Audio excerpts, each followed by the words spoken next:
6వ అధ్యాయమైన ఆత్మ సంయమ యోగము గురించిన పూర్తి సారాంశము. పూర్తిగా అంటే చాలా డీటెయిల్గా చెప్పడం కాదు, సామాన్యులకు కూడా అర్థమయ్యేలాగా నా ఛానల్లో నాకు తెలిసినంత వరకు నేను ఏర్పాటు చేస్తున్నాను. ఇప్పుడు ఇది 6వ అధ్యాయము. మనకు ఈ అధ్యాయం అర్థం కావాలి అంటే 3, 4, 5 మరలా ఒకసారి మనం రివిజన్ చేసుకోవాలన్నమాట. అలా చేసుకున్నప్పుడు మరలా ఈ అధ్యాయం మనకు అర్థమవుతుంది. క్లుప్తంగా చెప్తున్నాను. కర్మయోగం అంటే మనం పనులు ఇలా చేయాలి, ఫలితాన్ని ఆశించకుండా చేయాలి. మన ప్రారంధంలో ఉన్న పనులు మనం భగవత్ ప్రసాదంగా భావించి చేయాలి. అది కష్టము కానీ సుఖము కానీ ఏదైనా కానీ, మనకు మంచి జరిగినా చెడు జరిగినా అంతా భగవంతుని అధీనంలో ఉండి మనము అనుభవిస్తున్నాము అన్న ఆలోచనతో అన్నీ మనము మనస్ఫూర్తిగా కర్మ చేయాలి, మన పనులు మనము చేయాలి అని ఉంది. జ్ఞానయోగంలో భగవంతుని తత్వాన్ని తెలుసుకోవడం అన్నమాట. సాధన ఎలా చేయడం, భగవంతుని తత్వాన్ని తెలుసుకోవాలంటే సాధన ఎలా చేయడం, భగవంతుని విభూతులు, ప్రకృతిలో ఉన్న భగవంతుని గురించిన విషయాలు ఉన్నాయి. 5వ అధ్యాయంలో కర్మ సన్యాస యోగంలో కర్మయోగులు అంటే జ్ఞానులు, ఇప్పుడు ఎవరు రమణ మహర్షి, ఇటువంటి రామకృష్ణ పరమహంస, ఇటువంటి వారి యొక్క సాధన విధానం ఎలా ఉంటుంది అన్నది మనకు తెలిపినారనమాట. ఈ విధంగా ఉండాలి అని, సాధన చేసే వాళ్ళు ఏ విధంగా చేయాలి అన్నది కర్మ సన్యాస యోగంలో ఉందన్నమాట. ఎలా చేయాలి అన్నది మహాత్ములు, ముముక్షువులు, సాంఖ్యయోగులు ఇటువంటి వారి యొక్క సాధనా విధానం ఎలా ఉంటుంది అన్నది ఈ 5వ అధ్యాయంలో తెలిపినారు. ఇప్పుడు 6వ అధ్యాయము ఆత్మ సంయమ యోగము. అంటే మన ఆత్మను పరమాత్మలో చేర్చాలంటే ఏ విధంగా అనేది ఇందులో ఉందన్నమాట. ఆత్మను పరమాత్మలో చేర్చుటయే ఆత్మ సంయమ యోగం అంటారనమాట. ఇప్పుడు దాని గురించి వివరంగా ఇందులో ఉన్నది నేను 6వ అధ్యాయంలో మొదటి శ్లోకం యొక్క అర్థము. శ్రీ భగవానుడు ఈ విధంగా చెప్పాడు. కర్మఫలమును ఆశ్రయింపక కర్తవ్య కర్మలను ఆచరించువాడే నిజమైన సన్యాసి, నిజమైన యోగి. అంటే ఎవ్వరు చేయవలసిన కర్మలను ఫలాపేక్ష లేకుండా చేయునో అతడే సన్యాసియు యోగియు అగును. అంతే కానీ అగ్నిహోత్రమును వదిలినవాడు కానీ కర్మలను విడిచినవాడు కానీ సన్యాసియు యోగియు ఎప్పటికీ కానేరడు. 2వ శ్లోకం. ఓ అర్జున, దేనిని సన్యాసమని చెప్పుదురో దానినే యోగమని ఎరుగుము. ఏలయనగా సంకల్పమును వదలనివాడు, సంకల్పరహితుడు కానివాడు ఎవడును యోగి కానేరడు. 3వ శ్లోకము. యోగారూఢ స్థితిని పొందగోరు మననశీలుడైన పురుషునకు నిష్కామ కర్మాచరణము వలననే యోగ ప్రాప్తి కలుగును. యోగారూఢుడైన పురుషునకు సర్వసంకల్పరాహిత్యమే మోక్షప్రాప్తికి మూలము. ఇది చాలా డీప్గా తెలుసుకోవాలంటే చాలా అర్థం ఉంది. మనము ఏ యోగం ద్వారా భగవంతుని చేరాలనుకున్నా నిష్కామ కర్మం ఉండాలి. అంటే మనము ఏ ఫలితాన్ని ఆశించకుండా చేయాలన్నమాట. యోగారూఢుడైన పురుషునకు అంటే ఒక స్థితి అంటూ మనం ఏర్పడిన తర్వాత అతనికి సర్వసంకల్పరాహిత్యమే మోక్ష ప్రాప్తికి మూలము. ఏది మనకంటూ ఏది లేకుండా మనము పూర్తిగా భగవంతుణ్ణి శరణాగతి పొందినప్పుడు మాత్రమే మోక్ష ప్రాప్తికి మనము మూలము అని నేను అర్థం చేసుకున్నది నేను ఇందులో చెప్పాను. 4వ శ్లోకం యొక్క అర్థము. ఇంద్రియ భోగముల యందును కర్మల యందును ఆసక్తుడు కాక సర్వసంకల్పములను త్యజించిన పురుషుడు యోగారూఢుడని చెప్పబడును. ఇక్కడ యోగారూఢుడు అంటే ఆ పదము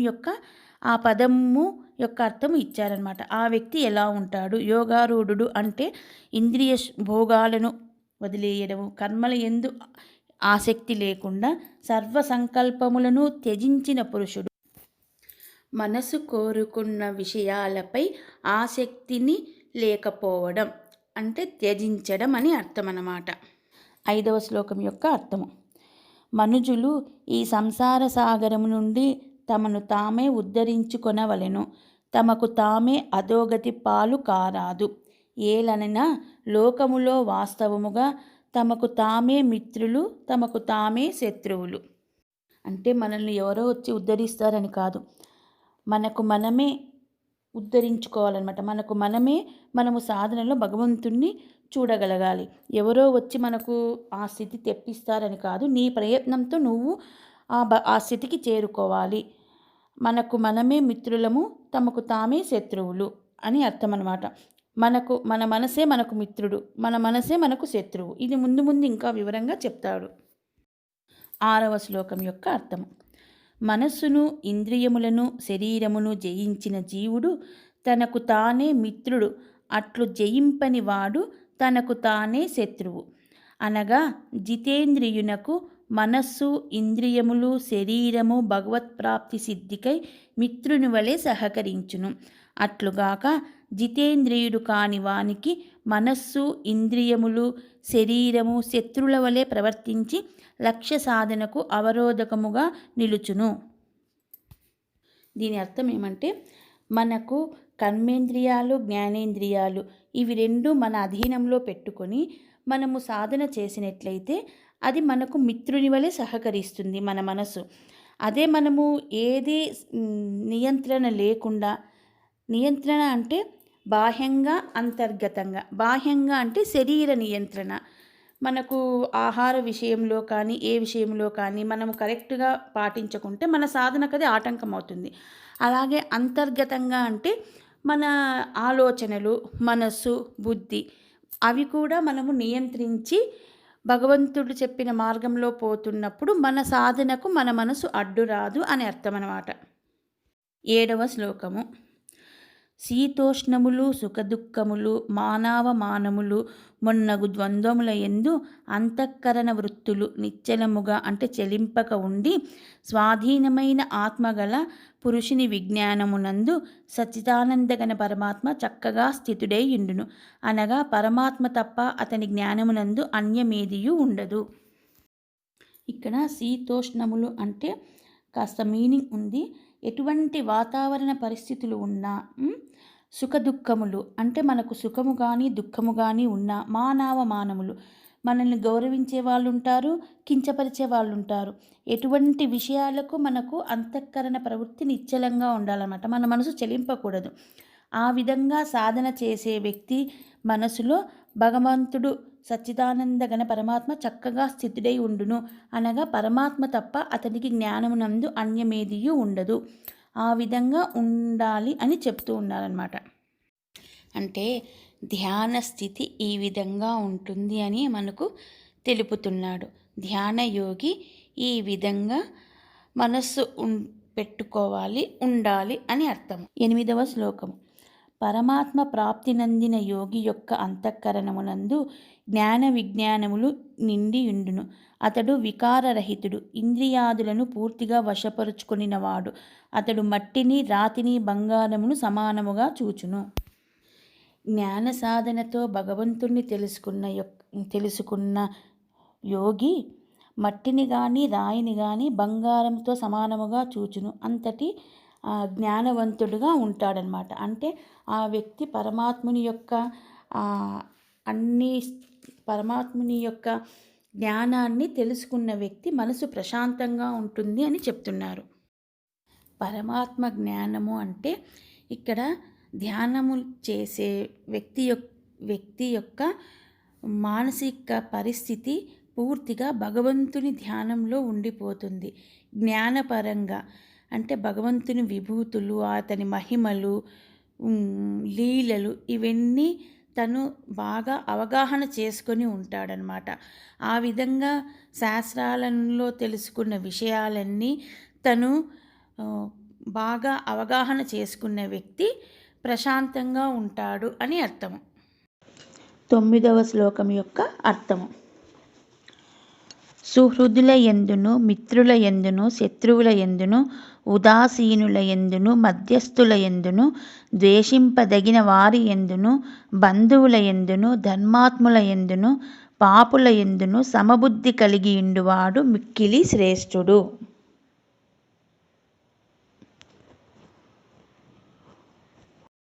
ఇక్కడ సుహృదయులు అని ఉంది. అంటే స్వార్థరహితులై అందరికీ హితము కూర్చువారు అని అర్థము. అంటే ఏ ప్రతిఫలాన్ని ఆశించకుండా మనకు మేలు చేయువారు అని అర్థం అన్నమాట. వారి యందు. తర్వాత ఉదాసీనులు అనింది, అంటే పక్షపాత రహితులు, ఎటువంటి పక్షపాత ధోరణి చూడకుండా మనకు హితము చేసేవారు. అంటే మనము చేయడం వల్ల వారికి ఏమన్నా ఫలితం వస్తుందో అని ఆశించేవారు కదా, పక్షపాత రహితులు. ఆశించని వారిని పక్షపాత రహితులు. తర్వాత మధ్యస్థులు అనింది. మధ్యస్థులు అంటే ద్వేషింపదగిన వారు, బంధువులు మొదలగు వారి యందు. ఇది చాలా కష్టం. మనం అందరి యందు సమభావం కలిగి ఉండాలని భగవంతుడు చెప్తున్నాడు. కానీ అలాగ మనము సాధన చేస్తూ ఉంటే మనకు శత్రువుల యందు కూడా మనకు కోపం అనేది రాదు. అది ఎలా జరుగుతుందంటే మనము పూర్తిగా భగవత్ జ్ఞానంలో మునిగిపోయినప్పుడు, భగవంతుని ధ్యానంలో మునిగిపోయినప్పుడు మనకు ఎవరి యందు శత్రుత్వము ఉండదు. ఇది అభ్యాసము ద్వారా మనము ఆ విధంగా మన మనసును తయారు చేసుకొనవచ్చును.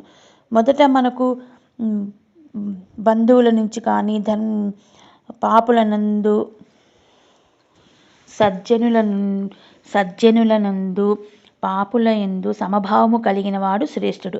అంటే మన మనస్సు దేనికి చెలించకుండా ఎవరిని కానీ ఒకే రకంగా చూడగలిగిన మనసు మనకు రావాలి. ఇది అభ్యాసము ద్వారా వస్తుంది.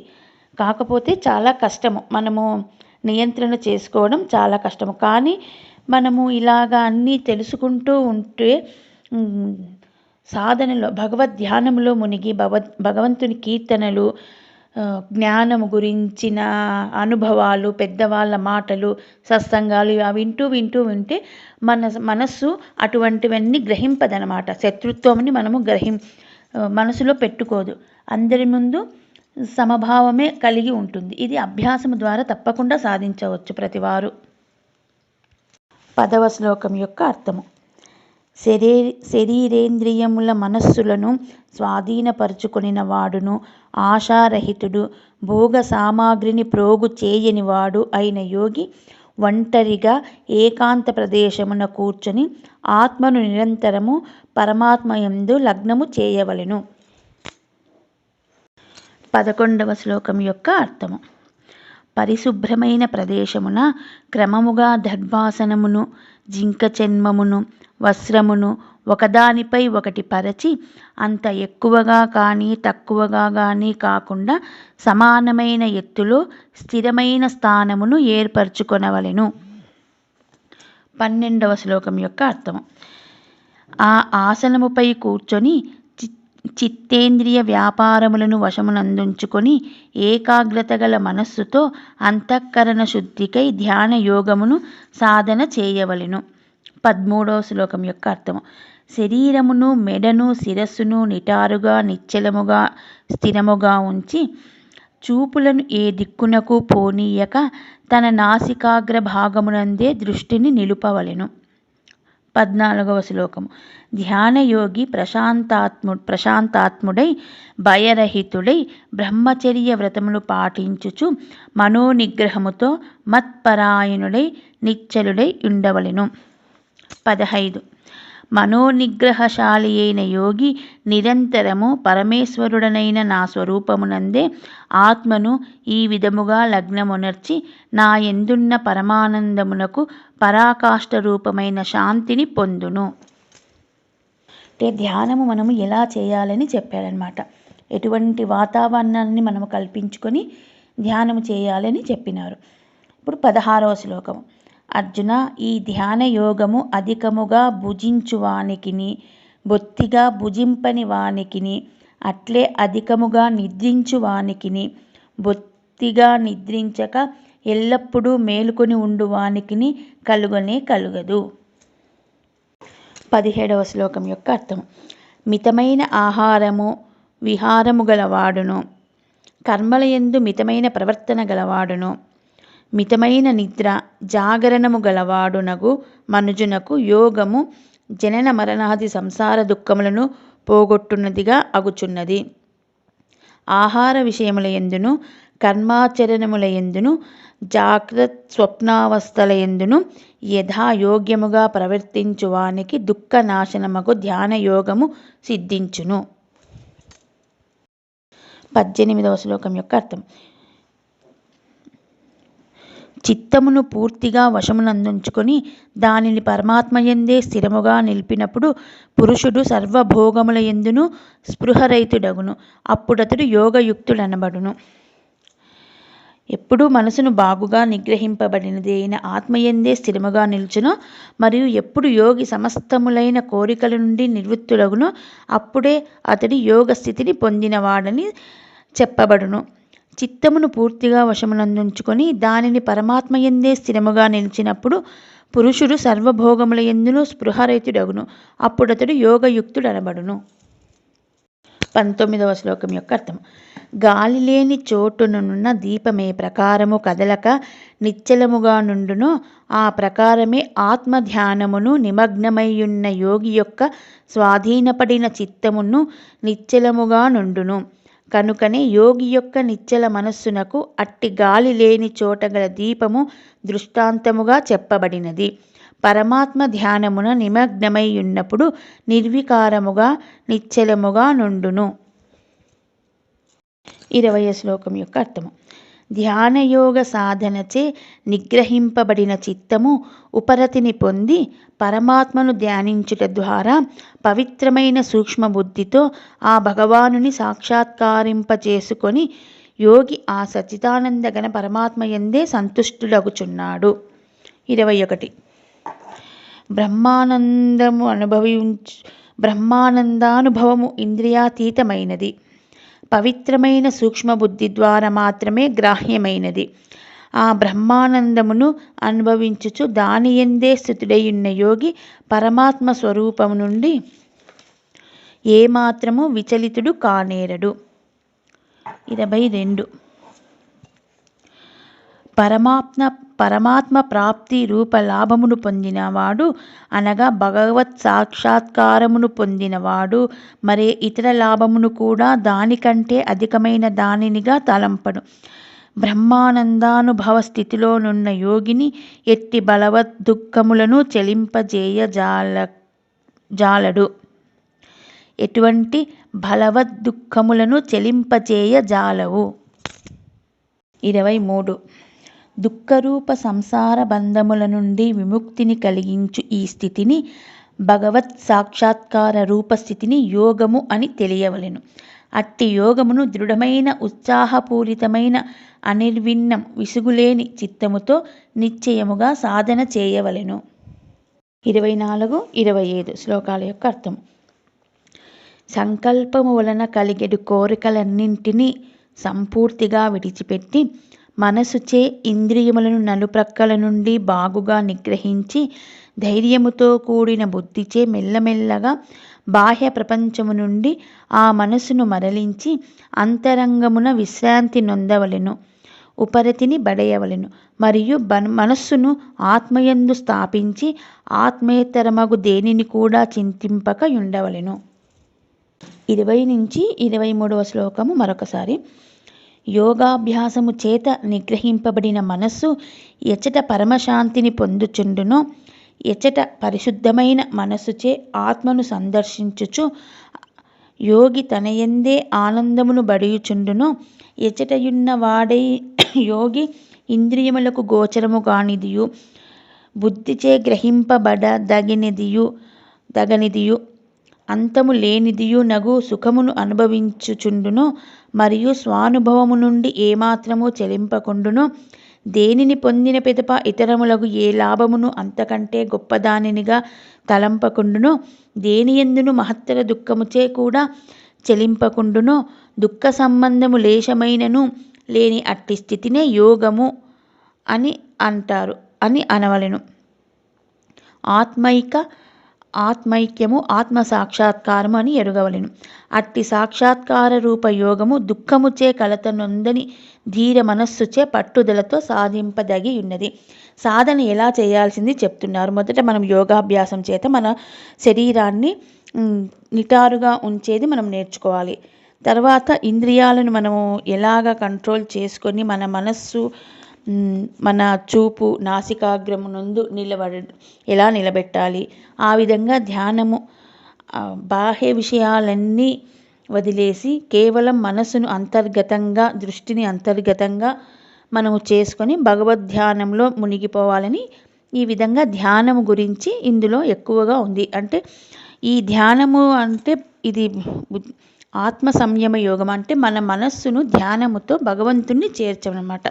మనం ఆత్మను పరమాత్మలో లీనం చేయాలంటే మనము మొదట ధ్యానముని అవలంబించాలి. ధ్యానము చేయాలంటే ఇంద్రియాలను మనము అరికట్టాలి. ఈ విధంగా ఒకదానికొకటి సంబంధం ఉంటుంది.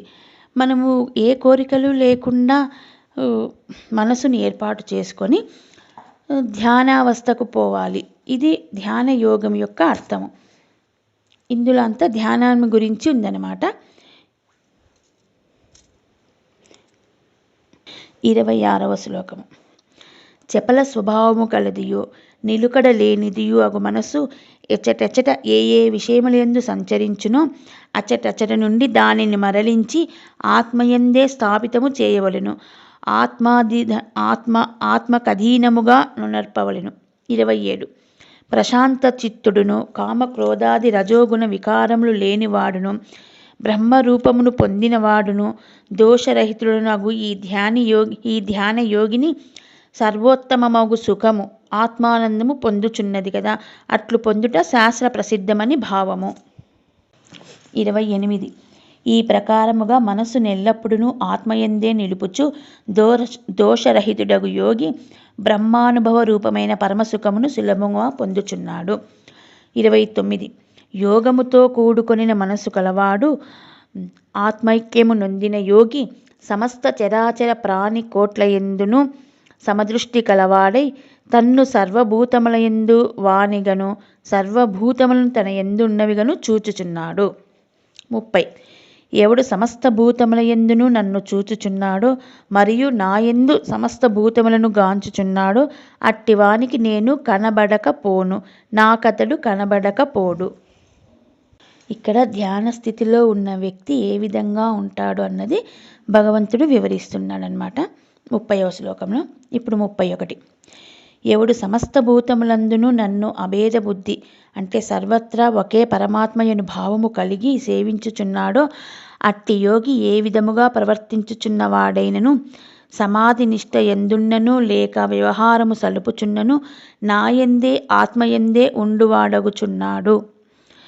32. ఓ అర్జున, సమస్త ప్రాణుల యందును సుఖమును గాని దుఃఖమును గాని తన తోడ పోల్చుకొనుచు తన ఆత్మ వంటివే తక్కిన ఆత్మలు అనని భావముతో తనవలే సమానముగా ఎవడు చూచునో అట్టి యోగి శ్రేష్ఠుడని తలంపబడుచున్నాడు. 33. ఓ కృష్ణ, మనోనిశ్చల తత్వముచే సిద్ధింపదగిన ఏ యోగమును నీవు ఉపదేశించితివో దాని యొక్క స్థిరమైన నిలుకను మనస్సు యొక్క చపలత్వము వలన నేను తెలుసుకొనజాలకున్నాడు అని అర్జునుడు భగవానుడితో చెప్తున్నాడు. 34. కృష్ణ, మనసు చంచలమైనదియు విక్లోభమును కలుగజేయునదియు బలవంతమైనదియు దృఢమైనదియును కదా, కావున అద్దానిని నిగ్రహించుట గాలిని అణిచిపెట్టుట వలె మిగుల కష్టసాధ్యమైనదని నేను తలంచుచున్నాను. శ్రీ భగవానువాచ.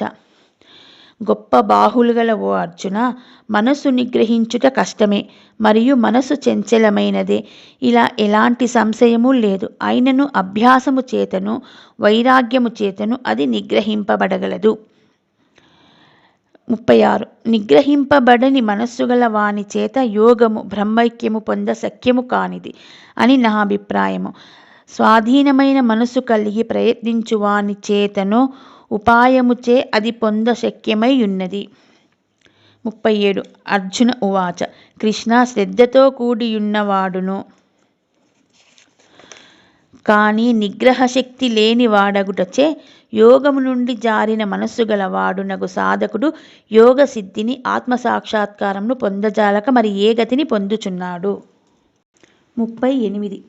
గొప్ప బాహులు గల ఓ కృష్ణ, బ్రహ్మ మార్గమును యోగమున స్థిరత్వము లేనివాడగు మూఢుడు ఇహపరముల రెండింటికిని చెడినవాడై చెదరిన మేఘము వలె నశించిపోడా ఏమి. 39. కృష్ణ, నా సందేహమును పూర్తిగా తొలగించుటకు నీవే తగుదువు, సమర్థుడవు. నీవు తప్ప ఇతరులెవ్వరునూ దీనిని తొలగింపజాలరు. శ్రీ భగవాన్ ఉవాచ. 40వ శ్లోకము.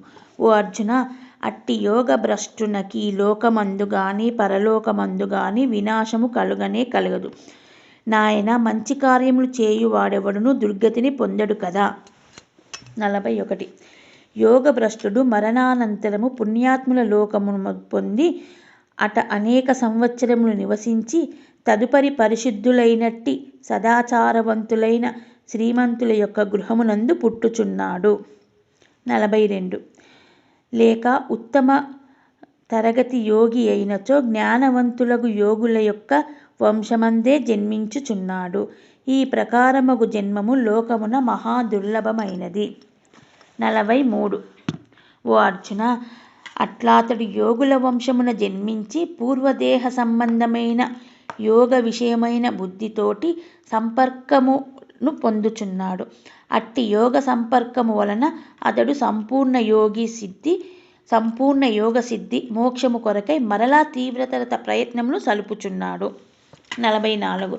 అతడు యోగభ్రష్టుడు యోగధ్యాసమునకు తానుగా మొదట నిశ్చయింపకున్నను పూర్వజన్మమునందలి అభ్యాస బలముచే యోగము వైపునకే ఈడ్వబడుచున్నాడు.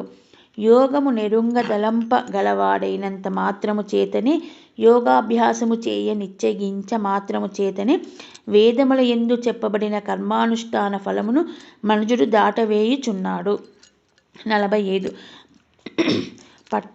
పట్టుదలతో ప్రయత్నించునట్టి యోగి పాపరహితుడై అనేక జన్మలందు చేయబడిన అభ్యాసముచే యోగ సిద్ధిని పొందినవాడై ఆ పిదప సర్వోత్తమమగు మోక్షగతిని బడియుచున్నాడు.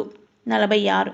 ఓ అర్జున, యోగి యగువాడు తపస్సులు చేయువారి కంటెను, శాస్త్రజ్ఞానం కలవారి కంటెను, కర్మలు చేయువారి కంటెను కూడా శ్రేష్ఠుడని తలంపబడుచున్నాడు.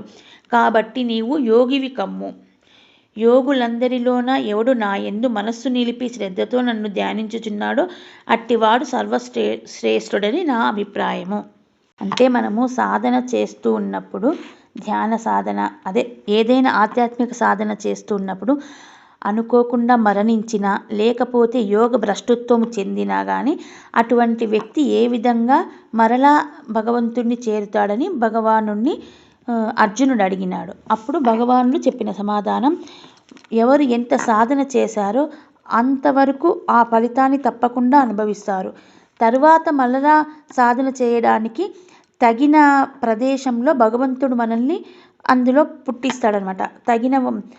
మన సాధనకు తగినంత వాతావరణము గల ఆ ప్రదేశంలో మన జన్మను మనకు అందిస్తాడు భగవానుడు. ఇప్పుడు మనము కొందరము అనుకోకుండా సడన్గా ధ్యానంలోకి వెళ్ళిపోతుంది మనసు. ఒక రకంగా పెరిగింటారు, మరలా అనుకోకుండా భగవంతుని వైపు తిరుగుతారు. అది ఎందుకంటే పూర్వజన్మ సంస్కారం వలన పూర్వజన్మలో ఆగిపోయిన ధ్యాన సాధన మరలా ఇప్పుడు కొనసాగించుతారనమాట. దీని గురించి వివరణ భగవానుడు చెప్తూ ఉన్నాడు. మధ్యన ఆగిపోయిన సాధన మరలా కొనసాగుతుంది. అది తప్పకుండా మరలా దానికి అనువైన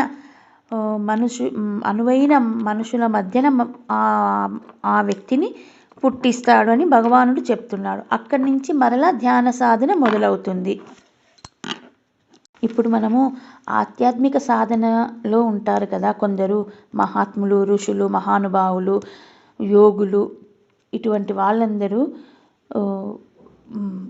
వాళ్ళందరూ ఒకే జన్మలో సాధించినది కాదు. ఇలా జన్మలు సాధిస్తూ ఆ స్థితికి చేరినారనమాట. అదే ఇక్కడ భగవానుడు చెప్తున్నాడు. సాధన ఎక్కడైతే స్టాప్ అవుతుందో అక్కడి నుంచి మరలా వారి సాధన మొదలవుతుందన్నమాట.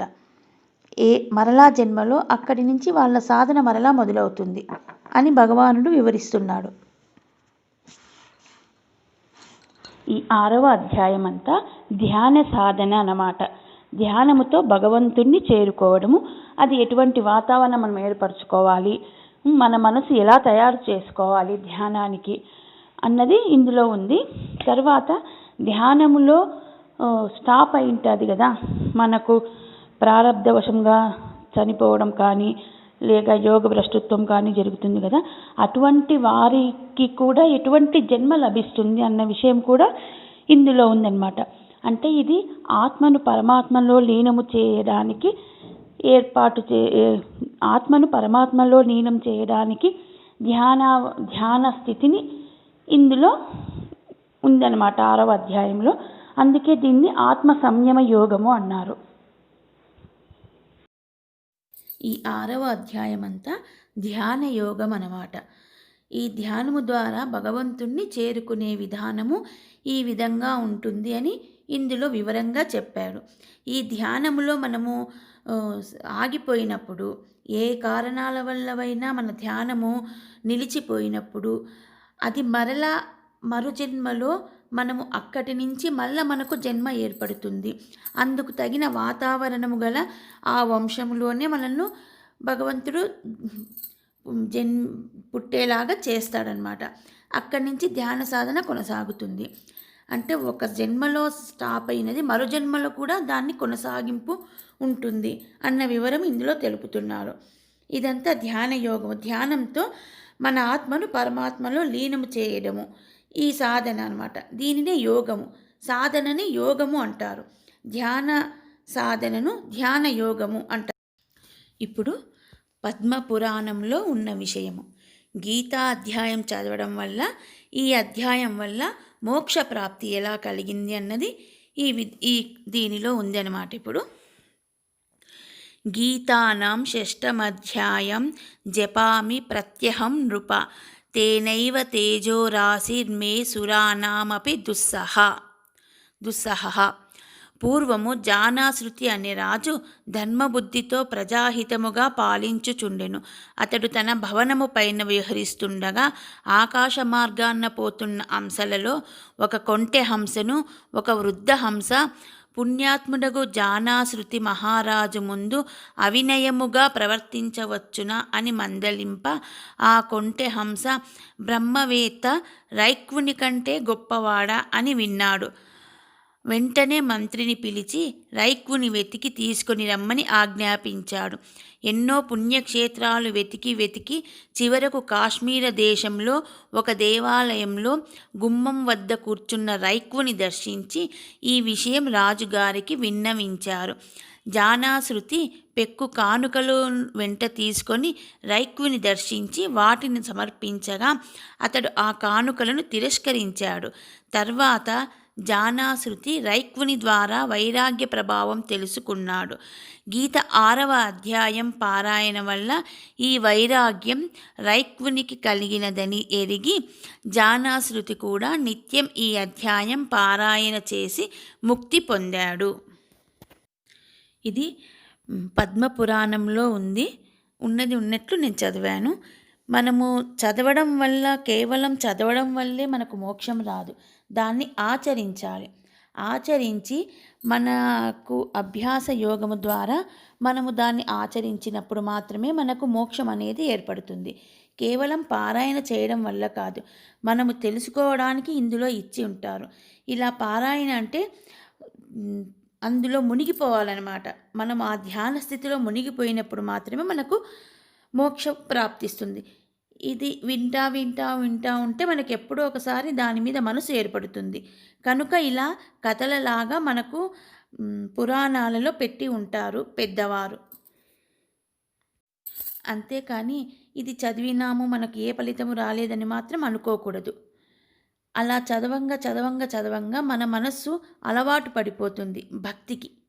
ఆ భక్తి వల్ల మనకు సాధన ఏర్పడుతుంది. సాధన వల్ల మనము భగవద్ దర్శనము చేసుకోగలము, భగవంతుణ్ణి మనసులో నిలుపుకోగలము. హరి ఓం తస్సత్. ఓం శాంతి శాంతి శాంతి.